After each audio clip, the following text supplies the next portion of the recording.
আল্লাহ পাক এই মজলিসটার ফজিলত সম্পর্কে কয়েকটি কথা আপনাদের সম্মুখে বলি।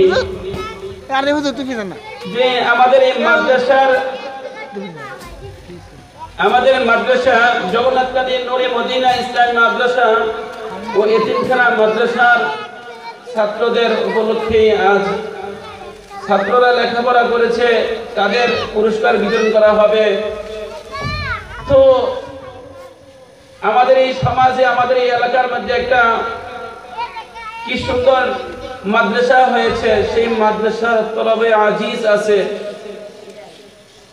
আল্লাহ পাক আমাদেরকে, আমাদের ছাত্রদেরকে, সকলদেরকে কবুল করুক, সকলে বলে আমিন। এই মাদ্রাসার মাধ্যমে আল্লাহ পাকের ইলম শিখা যায়। দুনিয়ার ইলম শিখে, দুনিয়ার ইলম শিখা, কেউ ইঞ্জিনিয়ার হয়, কেউ ডাক্তার হয়, কেউ বড় বড় দামি লোক হয়ে যায়।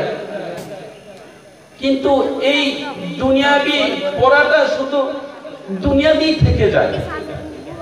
কিন্তু মাদ্রাসার পড়াটা, কোরআন এবং হাদিসের যেই পড়ার লাইনটা, ইলমে দ্বীন শিক্ষা করার যে উপায়, সেই ইলমে দ্বীনের মাধ্যমে আল্লাহ তাআলা দুনিয়াতেও আল্লাহ পাক শান্তি দেন এবং পরকালেও শান্তির ব্যবস্থা খুলে দেন। বলেন সুবহানাল্লাহ। আল্লাহ রাব্বুল আলামিনের কাছে আমরা দোয়া করি, আল্লাহ তাআলা যেন আজকের এই মজলিসটা, আজকের এই মাহফিলটা যেন কবুল হয়। এই মাহফিলের মাধ্যমে যেন আল্লাহ তাআলা এই এলাকার মধ্যে হেদায়েত নসিব করে, সকলে বলে আমিন। আল্লাহ রাব্বুল আলামিন দুনিয়ার জাগতিক ইলম দিয়া দুনিয়ার মধ্যে সব কিছু করা যায়, কিন্তু পরকালের ইলম শিখে শুধু দুনিয়ার মধ্যে নয়, আখিরাতেও আল্লাহ তাআলা উচ্চ মাকাম দান করে দেয়। ইলমে দ্বীন শিক্ষার মাধ্যমে আল্লাহ তাআলা আকাশ থেকে ফেরেশতা নামানো যায়। এমন একটা মজলিসে আসলাম, এই মজলিসে চতুর্পাশে হাজার হাজার ফেরেশতা বসে থাকে, আর যারা এখানে বসছে তাদের জন্য আল্লাহর কাছে প্রার্থনা করে, আল্লাহ তাদেরকে ক্ষমা করে দাও, আল্লাহ তাদের জীবনের গুনাহগুলোকে ক্ষমা করে দাও।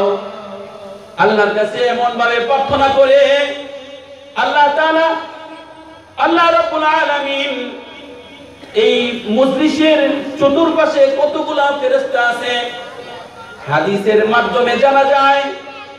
এই ওয়াজ ও দোয়ার মাহফিল এর মধ্যে চতুর্সাইডে হাজার হাজার ফেরেশতা, শুধু ফেরেশতা নয়, হাজার হাজার নয়, এই জমিন থেকে আকাশ পর্যন্ত এই ঘেরাও করে আসমান পর্যন্ত উঠে যায়। আসমান পর্যন্ত উঠে গেলে আল্লাহ রাব্বুল আলামিন বলতেছে, ও আমার ফেরেশতারা, তোমরা এখানে গুণ হয়ে আছো কেন? কাদের জন্য তুমি ক্ষমা চাচ্ছ?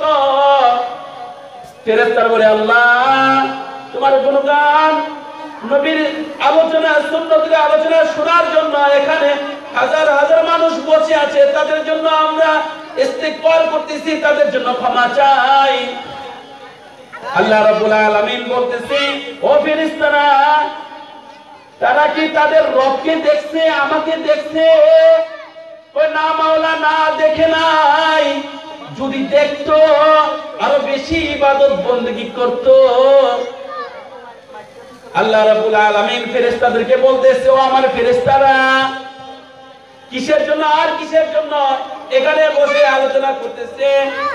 বলতেছে, আপনার নবীর আলোচনা, গুণগান, সুন্নতের আলোচনা করা হবে। আল্লাহ তাআলা ফেরেশতাদেরকে বলবে, ও ফেরেশতারা রে, তারা কি আমার নবীকে দেখছে? বলবে, না মাওলা, না, দেখে নাই। আপনার মুহাব্বতের নবী হাবিবুল্লাহকেও দেখে নাই। বলতেছে